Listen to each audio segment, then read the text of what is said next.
Hey, what's good, y'all? It's your boy here, and we are back. Finally, after like 500 years since the last video.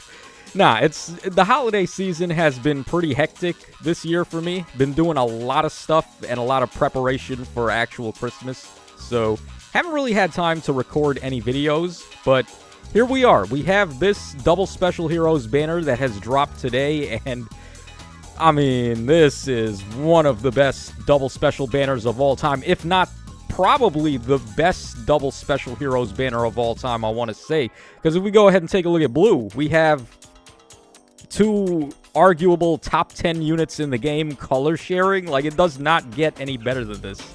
Okay, so obviously, there's a lot of awesome heroes here.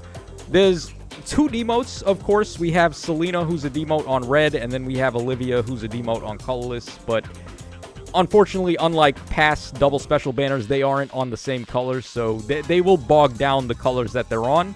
So why don't we start over here by taking a look at red. So, of course, Selena had an amazing weapon on release, which honestly outlasted it lived a lot longer than it needed to. But then once we got stuff to counter all the melt damage like Breath of Life and Divine Nectar, this weapon here fell off a cliff in viability, so it's no longer up there as one of the most busted weapons of all time. But of course, there are still better red weapons you can be running, like the Sword Tome from Marianne. So a little bit sucky in terms of fodder there, but she does have Rally Up Attack Plus, which, I mean, we'll definitely take a full-on max SP assist on a 4-star demote. Then she's also got Attack and Speed Catch 3 and Far Trace 3, which both, I guess the level 4s are okay. You can use Attack and Speed Catch 3 as a prerequisite for Attack and Speed Mastery. And Attack and Res Far Trace can be used for Far Trace 4, which I'm not sure if that particular stat combo is available as a level 4 trace yet. I don't know if we have, like, Attack Res Far Trace 4, but we probably do, and I'm just not remembering who came with it. So, overall, as a fodder pull, I think Selena's okay, and also, of course, you can go for a merge project on her if you're interested, but I don't know. She doesn't score high enough to really warrant that, so I wouldn't recommend it.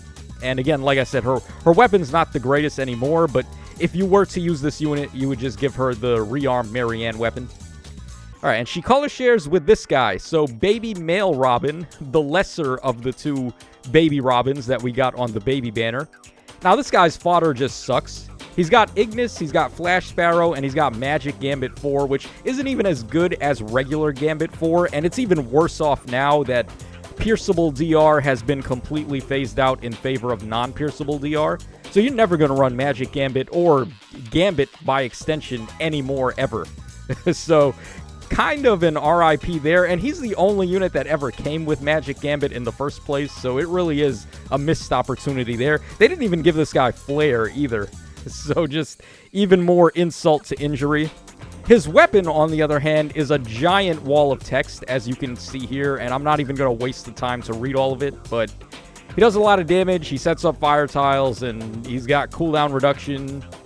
I guess he's got guard, nullification, nullifies enemies DR, yada yada yada, whatever. He's just not very impressive.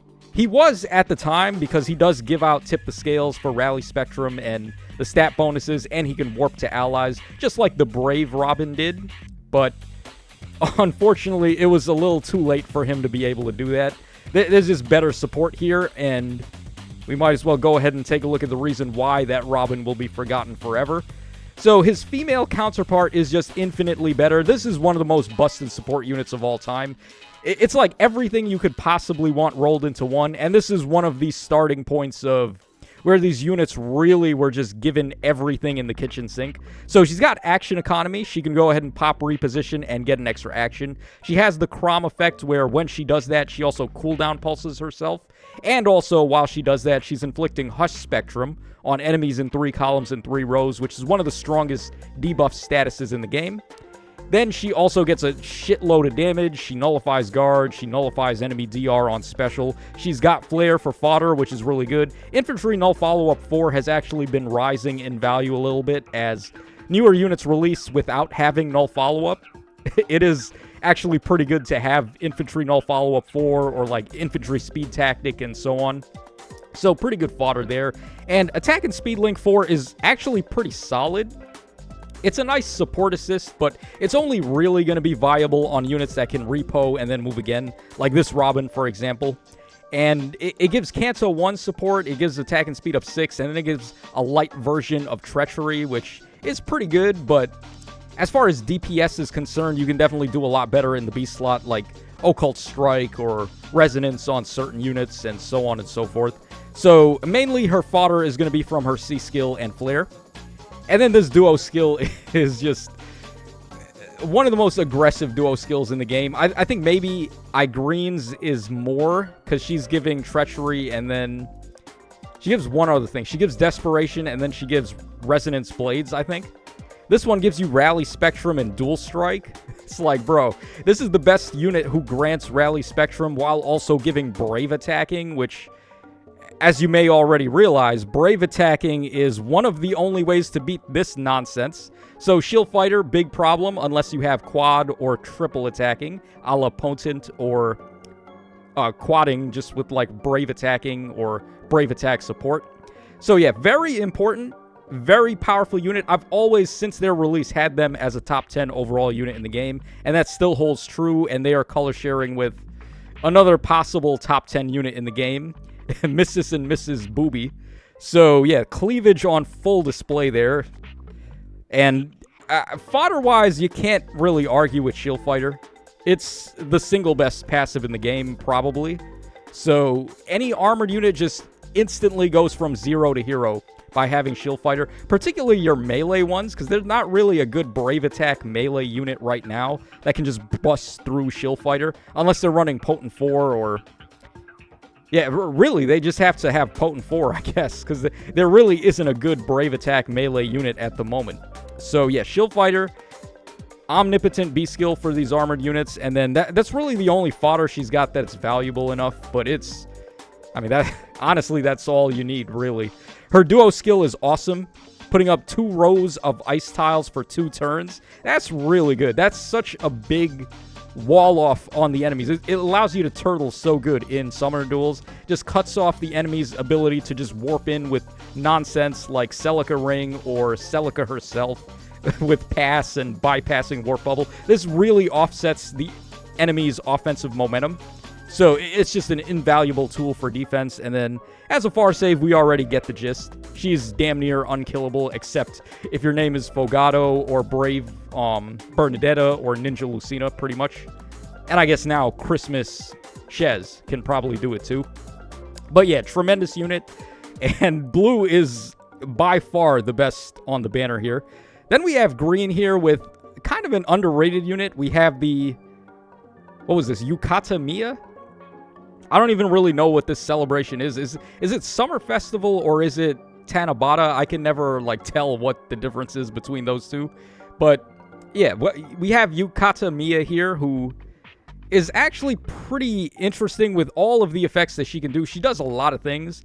She's got an insane amount of non-pierceable DR. She's getting recovery. She gets like Rain Snap for bonus movement. She's got Pegasus Rift, which is basically like the res-based version of Wyvern Rift. Let me just double check that. Let's see here. Attack and speed -4. If your speed and res is better than the enemy's speed and res, you get plus X damage and reduce damage by X. Yeah. Actually, it is better than Wyvern Rift overall. And then it also gives you... Well, it gives you Frozen, but Wyvern Rift does that too. But what's really good about this is that I think the cap here for X is higher. X has a max of 10 here, while on Wyvern Rift, I think it's only a cap of 7. I might be wrong about that, but yeah, I believe Pegasus Rift is slightly better, but having speed and res is probably a harder combo than having speed and defense. So it just depends on what type of unit you're building, but this is still very powerful fodder. Prime 4 is dead in the water. No one's really running Prime anymore. RIP. So, an interesting unit. I haven't really seen her being used very often. I would imagine she could be a very annoying unit to deal with the amount of true DR that she's got, but haven't really had any experience fighting her to tell you otherwise. So there we go for her, and then she's color sharing with Heather, who is, or at least was pretty good for speed and res, or speed and defense Ruse 4 when she came out. This was pretty premier fodder. Mainly because it turned off Catria balls with Schism, but Catria balls aren't really a thing anymore, so that's not really a concern. She also turns off Pathfinder too. I guess that could be something that comes into play. So it's not terrible, but it's really only going to be good on units that can go ahead and rally and then move again, because you don't want to waste your entire action on a unit just setting up debuffs. So, I mean, she is able to do that, I believe. She can rally and then move again. Yeah, she does have that. She can rally and then take a second action. She's also got null follow-up and exposure that she can do as debuffs. So she's just like a debuff queen. But her combat is not going to be where it's at, unfortunately. She came out at a time when these units were not really as unbelievable as they are right now. So a little bit of an RIP from Heather. So yeah, green is, I would say green is at least better than red, but it's not as good as blue. And then finally on Colorless, we have Olivia, who is the second demote. Not a worthy investment as a merge project, I would have to say. Her fodder isn't that great. Like attack and speed Far Trace, attack and speed Rain 3. I guess Rain 3, if you're going for Snap, could be okay. And then her weapon is like whatever. No one cares about inheritable colorless tomes, because there's really no one to give it to besides Laurent. And then she has a regular dance. She doesn't even have a better dance skill, so she just does not score high enough at all for Arena. Not really much point in plus 10ing her unless you love the artwork or you love the character and you just want to build an Olivia. Then if that's the case, I guess by all means. And finally, she is accompanied by Bride Emblem, who is a pretty good unit, all things considered. Being able to inflict undefended is still very good. The feud is still really good too, and then she can also nullify her own penalties at the start of turn, which can really come in handy quite often. But her fodder isn't the greatest. Beast Assault 4 is, I guess it's temporarily good until we get like more different variations of Fortune 4 in the A slot, or you could always just run the Beast Seal, or just not even care and just run her with another beast so she can transform anyway. So I'm not really the biggest fan of the B slot beast skills anymore. And then she has attack and speed wild 4, or just attack and speed wild, which even on release it wasn't the craziest thing. It's okay, but it's not like insane.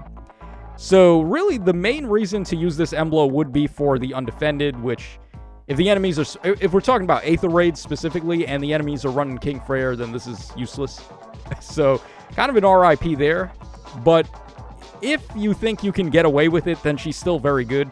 She is a nice flying offensive Gale Force option as well, and she's got cooldown support to allies that have either the highest speed on the team or are ally supported with her.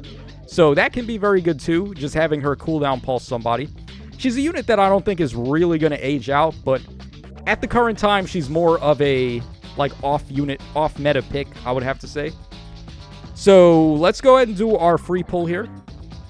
As you can see, I've been a bad boy. I don't have any orbs. And we know there's going to be an emblem banner this month. So, yeah, that's pretty much how my summons went with all the orbs that I had saved up. 3-star Tsubaki. Let me show you guys what happened here. So, it was the Christmas banner that did this. Dude, I summoned all the way up to the first spark, and I got nothing. Not a single focus hero. I had to spark Fomortis. And I'm still trying to get, I would really like to get Shez and Hortensia, so I'm still trying to get them, but things are looking very grim. I already have all 3 of the lamps lit up. That's how many times I got pity broken by nonsense, like a bunch of 5 stars that don't matter.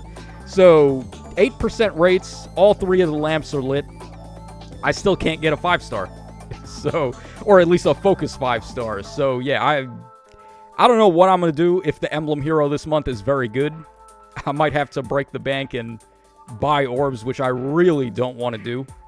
But yeah, like I said, the emblem hero banner is coming up very soon, so you probably want to at the very least save your orbs to see who the emblem hero is and what their ring effect does before you decide to summon on this. But if you don't have either of these 2 units, I would almost want to say both of them are must pulls. Maybe not so much Fiorm. You could definitely get away with other armored units now, but they do need to have Shield Fighter to be an upgrade over her. Like if you were to give Shield Fighter to Gatchfree or whoever it is, they can end up being better than Fiorm. But out of the box, Fiorm is pretty damn good, and her duo skill is pretty damn good. So you really can't go wrong color sniping on blue on this banner. But again, I reiterate, you probably want to wait to see what the Emblem banner holds. So that's going to wrap us up for this one, guys. Hope y'all enjoyed the coverage on this very, very powerful double special banner. This is your boy Tacho signing out, and I will catch y'all again on the flip side.